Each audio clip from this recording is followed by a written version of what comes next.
आजिज़ी के पैमाने में ले आए। रब के सामने जितना बंदा आजिज़ होगा ना, वो उतना ही ज़्यादा मेहरबान होगा। मुझे हज़रत सालिबा बिन अब्दुर्रहमान का वो वाक़या याद आया। ये आका करीम अलैहिस्सलाम की खिदमत में रहा करते थे। आका करीम अलैहिस्सलाम किसी सहाबी को बुलाना होता, कोई काम शाम होता तो इन्हें इरशाद फरमाते। ये सरकार की खिदमत करते थे। फरमाते कि एक दिन मुझे ना सरकार ने किसी काम के लिए भेजा। मैं मस्जिद से निकला तो जा रहा था गली के अंदर, तो एक दरवाज़ा खुला था, एक औरत सामने बैठी हुई थी। मैंने उसकी तरफ देखा तो मेरे दिल के अंदर ना गंदा ख्याल आ गया। ख्याल आया तो दूसरे लम्हे ही मेरे ज़मीन ने मुझे झंझोड़ कर ये कहा, ऐ सालिबा ख्याल कर, तू किस पाक नबी की बारगाह में बैठने वाला है और तू कर क्या रहा है, तुझे ख्याल नहीं। आप फरमाते हैं जब ये ख्याल आया ना, मैं वहीं से जंगल की तरफ चला गया, रोता रहा, रब से मुआफ़ी मांगता रहा। 1 दिन 2 दिन 3 दिन 40 दिन जंगल में रहकर अपने इस गुनाह पर रब से मुआफ़ी मांगता रहा। मौला तू माफ़ कर दे मुझे। 40 दिन के बाद ना अल्लाह रब्बुल इज़्ज़त ने इनकी तौबा की आयत नाजिल फरमाई कि इनकी तौबा कबूल हो गई है। सरकार सल्लल्लाहु ताला अलैहि वसल्लम ने सैयदना फ़ारूक आज़म रज़ियल्लाहु ताला अन्हु को और हज़रत अलीउल मुर्तज़ा शेर खुदा कर्रमल्लाहु ताला वजहुल करीम दोनों को भेजा, जाओ सालिबा जंगल में है, उसे लेकर आओ। जाकर तलाश करना शुरू किया, नहीं मिल रहे थे। तो एक चरवाहे से पूछा, यार तुमने सालिबा को देखा है? कहा नहीं जी, मैं किसी सालिबा को नहीं जानता। अलबत्ता वो पहाड़ की गार के अंदर एक शख्स है, कई दिनों से मुसलसल रो रहा है और इस दर्द के साथ रोता है कि जब बकरियां चराते हुए मैं उस गार के मुंह पर पहुंचता हूं ना, तो बकरियां भी और मैं बजाते खुद रोना शुरू कर देता हूं। उसका दुख, उसका गम मुझसे देखा नहीं जा रहा, इस दर्द के साथ वो रोता है।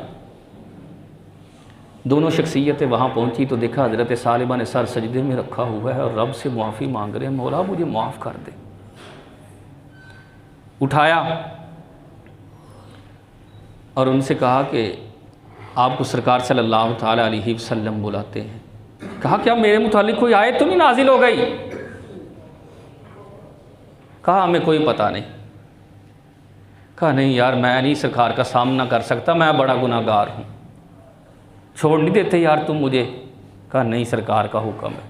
कहा चलो अच्छा, सरकार का हुक्म है तो फिर मुझे उस वक़्त लेकर जाना जब सरकार जो है वो नमाज़ पढ़ा रहे हैं, मैं जाते ही सरकार का सामना नहीं कर सकता। कहा ठीक है। उस वक़्त में लेकर आए जब सरकार सल्लल्लाहु अलैहि वसल्लम मुसल्ले पर खड़े थे, नमाज की अदायगी फरमा रहे थे, साहिब कुरान की तिलावत फरमा रहे थे। खड़े हो गए, अल्लाह रब्बुल इज़्ज़त के सोने हबीब ने कुरान की तिलावत करते करते ये आयत पढ़ी, या अय्युहल इंसानु मा गर्रका बिरब्बिकल करीम। ऐ इंसान, तुझे किस चीज़ ने धोखे में डाला है कि तू अपने करम वाले रब से दूर भाग रहा है? तू क्यों उसकी रहमत से दूर भाग रहा है? इतना ये सुनना था कि टांगे थर थर कांपना शुरू हो गई, वजूद साथ छोड़ना चाह रहा है। इस कदर कपकपी तारी हुई कि बेहोश होकर ज़मीन पर गिर गए। घर वाले आए, घर वालों ने उठाकर इनको घर ले आए।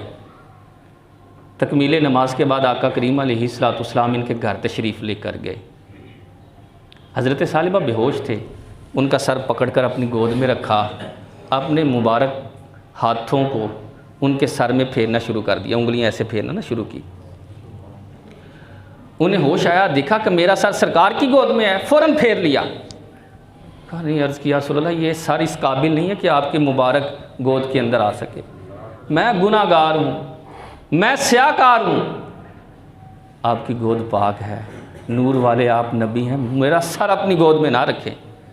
सरकार ने देखा, इरशाद फरमाया, तुम्हें मुबारक हो, अल्लाह ने तेरी तौबा को कबूल कर लिया है।